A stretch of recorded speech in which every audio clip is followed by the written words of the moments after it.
Going to stop by Chris Hayes. Hey, Chris, what's it like in there? Final. It's right now. It's sort of cavernous and empty as we wait for them to filter in. I thought basically the dynamics that you spoke about were pretty evident. I mean, it has been three people at the top here.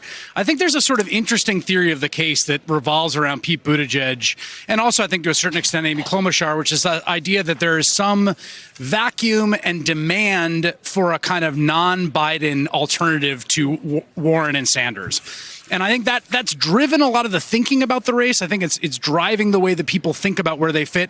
What you saw tonight was that Warren and Sanders, they do not go after each other. And I think they don't go after each other because they really do view themselves as essentially comrades in arms in this. I mean, I really do think they view their vision as a genuine vision that they both share, that they feel like they are making an internal party argument for. The question is there space? And this is the big question for the race right now, right?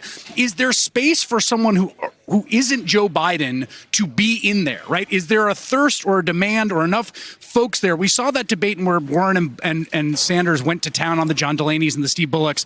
Now you've got folks like Buttigieg, and I agree, Amy Klobuchar had an extremely strong night. She does very well in red parts of that state. She has a plausible argument on electability. She's a United States senator. Like, is that resonating with voters, or is the Biden phenomenon about Joe Biden fundamentally, right? That people like Joe Biden, they trust Joe Biden, they've known him for a long time.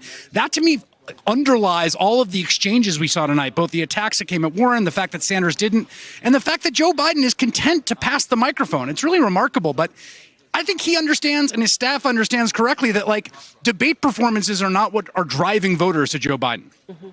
Hey there, I'm Chris Hayes from MSNBC. Thanks for watching MSNBC on YouTube. If you want to keep up to date with the videos we're putting out, you can click subscribe just below me or click over on this list to see lots of other great videos.